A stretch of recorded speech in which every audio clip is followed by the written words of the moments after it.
ఉంటారు. రైట్. ఇంకో రెండో కేసు సార్, కారుణ్య నియామకం భిక్ష కాదు. ఎస్, ఇది కూడా ల్యాండ్ మార్క్ జడ్జిమెంట్. ఇది ల్యాండ్ మార్క్ జడ్జిమెంట్. ఇది సాధారణంగా ఏమవుతుందంటే ఉద్యోగస్తుడు ఆయన ఉద్యోగం చేస్తూ చనిపోయినా, లేదా మెడికల్ ఇన్వాలిడేషన్ అని చెప్పేసి నేను మెడికల్గా అన్ఫిట్ అని ఆయన పనిచేసే డిపార్ట్మెంట్ కనుక రాసిస్తే ఆయన సంబంధించిన వారసులకు ఉద్యోగం ఇచ్చే వెసులుబాటు ప్రభుత్వం కల్పించింది.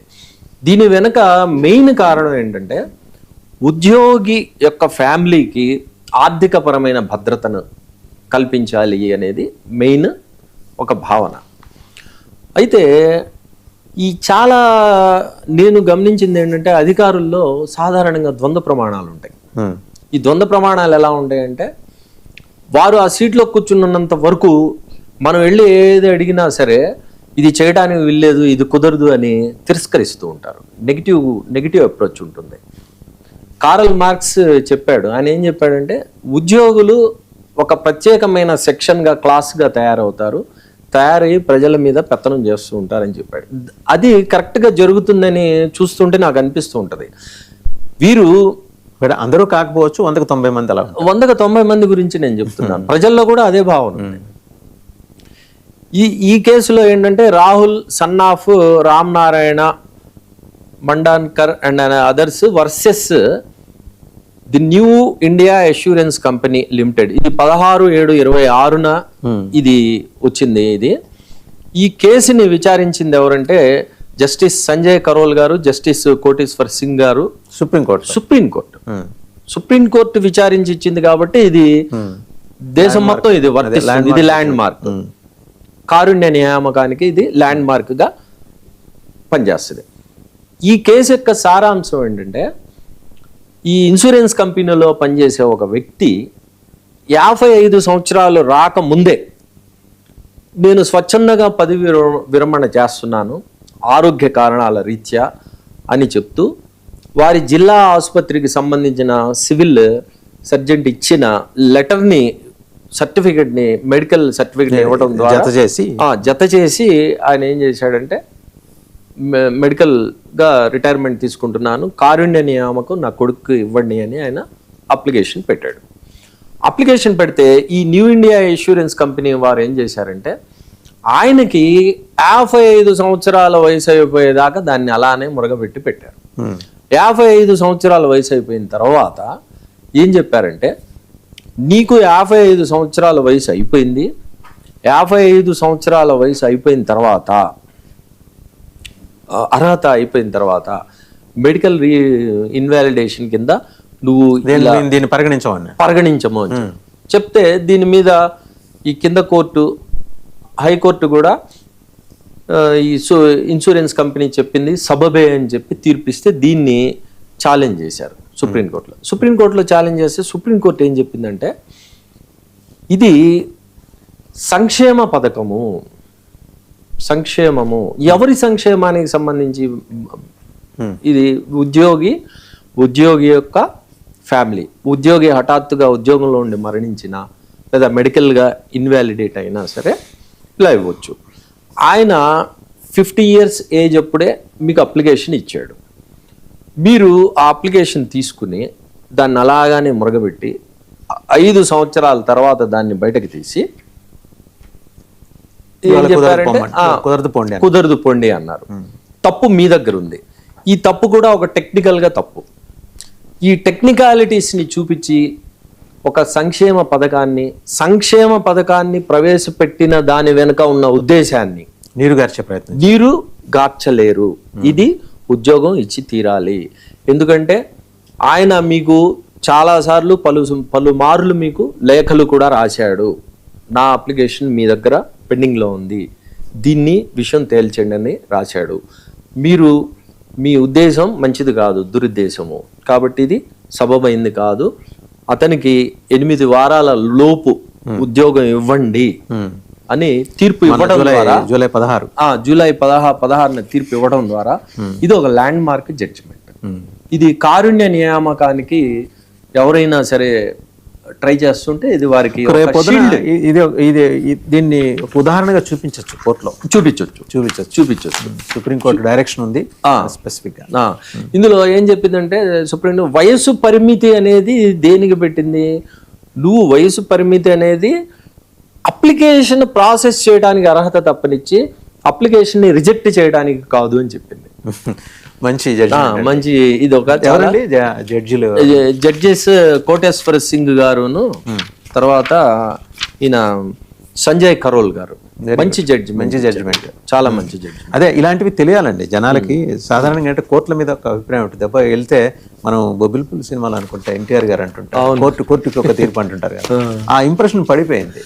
లేదు పని చేస్తున్నాయని చెప్పడానికి ఇలాంటి కేసుల్ని మనం ఉదాహరించవచ్చు. ఇప్పుడు కోర్టులో కేసులు జాప్యం జరుగుతుంది అని చెప్తారు. ఈ జాప్యానికి కారకులు ఎవరండి? ప్రభుత్వమే. ఇప్పుడు హైకోర్టులో సుప్రీంకోర్టులో ప్రతివాదిగా ఎవరు ఉంటారు? ప్రభుత్వం ఉంటుంది. ప్రభుత్వం ఎప్పటికి కూడా కౌంటర్ వేయదు.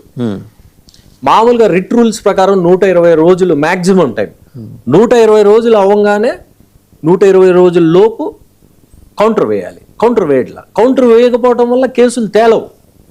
అంటే రాజకీయంగా ఒక నిర్ణయం తీసుకుని ఈ 120 రోజుల లోపు కౌంటర్ వేసేసి దీన్ని తేల్చండి అని ఒక గట్టిగా ఒక కసరత్తు జరిగితే గానీ సత్వర న్యాయము జరగదు.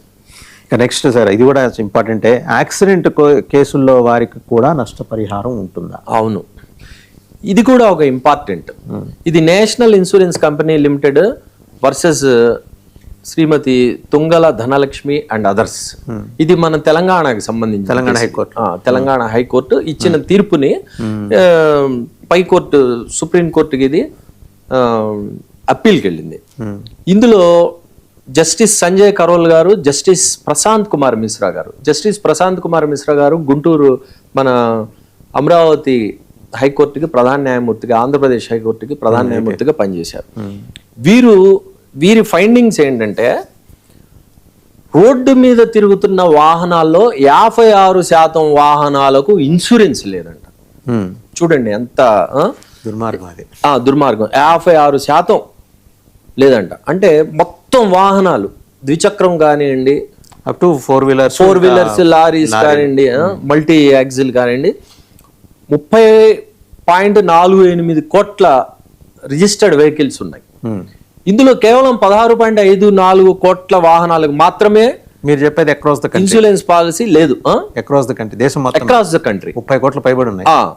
56% వారికి ఇన్సూరెన్స్ లేదు. ఇంకా చూస్తే ఏంటంటే ఈ జరుగుతున్న యాక్సిడెంట్స్ లో 30% యాక్సిడెంట్స్ నేషనల్ హైవేస్ మీద జరుగుతున్నాయి. మొత్తం హైవేస్, ఇండియా మొత్తం మీద ఉన్న హైవేస్ లో నేషనల్ హైవేస్ శాతం 2% మీదే, 2% మాత్రమే. ఈ 2% హైవేస్ మీద 30% యాక్సిడెంట్స్ జరుగుతున్నాయి. ఫ్యాటల్ యాక్సిడెంట్ జరిగిందంటే మనిషి బ్రతకడా అనేది కూడా కష్టమైన విషయం. అలాంటి పరిస్థితి. దీని ప్రకారం ఏంటంటే రోడ్డు ప్రమాద బాధితులకు మోటార్ వెహికల్ యాక్ట్ 146 ప్రకారం, సెక్షన్ ప్రకారం బాధితులకు పరిహారం ఇవ్వడం తప్పనిసరి. ఇన్సూరెన్స్ లేకపోతే పరిహారం ఎలా అనేది ఒక ప్రశ్న. కాబట్టి ఈయన కోర్టు ఏం చెప్పిందంటే కొత్త కార్లకి ఈరోజు 3 సంవత్సరాలు ఇన్సూరెన్స్ చేస్తున్నారు, దాన్ని 4 సంవత్సరాలుగా పెంచండి అని చెప్పారు. ఓకే. ఇంకా కొత్త కారు తీసుకున్నప్పుడు 3 ఏళ్ళు కాకుండా 4 ఏళ్ళు థర్డ్ పార్టీ ఇన్సూరెన్స్ ఉండాలి. తర్వాత కొత్త బైక్లకు 6 సంవత్సరాలు ఉండాలి, 6 థర్డ్ పార్టీ ఇన్సూరెన్స్ ఉండాలని ఈ ఇన్సూరెన్స్ రెగ్యులేటరీ అథారిటీ ఐఆర్డిఏని సుప్రీంకోర్టు ఆదేశించింది. ఈ మేరకు మీరు ఇది ఎప్పుడు సార్? ఇది రీసెంట్ గా ఇచ్చింది. ఇది కూడా 18 ఇది సారీ డేట్ ఓకే, ఏమైనా రీసెంట్. దీనికి గాను ఏం చెప్పిందంటే ఇది రోడ్డు మీద వెళ్తున్న వెహికల్స్ ని ఫైండ్ అవుట్ చేయడానికి automatic number plate recognition cameras పెట్టి ఈ ఇన్సూరెన్స్ డేటాబేస్ కి కనెక్ట్ చేయండి. కనెక్ట్ చేయడం ద్వారా ఇన్సూరెన్స్ ఉందా లేదా చూడండి. ఇన్సూరెన్స్ లేకపోతే పెట్రోల్ కూడా పోయించబాకండి అని చెప్పింది. ఇది ఈ మధ్య తాజాగా పెట్రోల్ బంకులకు డైరెక్షన్స్ వెళ్ళాయి, పెట్రోల్ కూడా ఇవ్వబాకండి అని చెప్పింది. తర్వాత పోలీసులకు వాళ్ళ చేతిలో ఒక పరికరాన్ని ఇవ్వడం ద్వారా ఎవరికి ఇన్సూరెన్స్ ఉందా లేదా అనేది ఫైండ్ చేసి అక్కడే జరిమానాలు వేయండి అని కూడా చెప్పింది. చెప్పి ఈయన ఇన్సూరెన్స్ తీసుకునేటప్పుడు కారు యజమానులకు ఈ 4 ఆప్షన్స్ ప్రతిపాదించింది సుప్రీంకోర్టు చేయమని direction. Basic third party insurance ఇది కంపల్సరీ. దీని తర్వాత ప్యాసింజర్లు, పిలియన్ రైడర్లకు కవరేజ్ అంటే అందులో ఉన్న వారికి, ఇది ఐచ్ఛికం అంటే ఆప్షనల్. దీని తర్వాత వ్యక్తిగత ప్రమాద బీమా అంటే ఆయన నడుపుతున్న ఆయనకు కానివ్వండి, ఓనర్కి కానివ్వండి, ఇది కూడా ఆప్షనల్. సొంత వాహనానికి నష్టపరిహారం అంటే ఈయన తీసుకెళ్లి గుద్దుతాడు, ఈయనే గుద్దితే ఈయన వాహనానికి కూడా పరిహారం ఇచ్చేటట్టుగా ఇలా 4 విధాలుగా ఇది ప్లాన్ చేయండి అని ఇచ్చింది. ఇవ్వటం ద్వారా ఒక మంచి, ఇది కూడా ఒక మంచి ప్రెసిడెంట్ సెట్ చేసినట్టు. దీన్ని కనుక 100కి 100 పాళ్ళు అమలు పరిస్తే, ఒకటి ప్రమాద బాధితులకు నష్టపరిహారం వస్తుంది, ఫస్ట్ పాయింట్.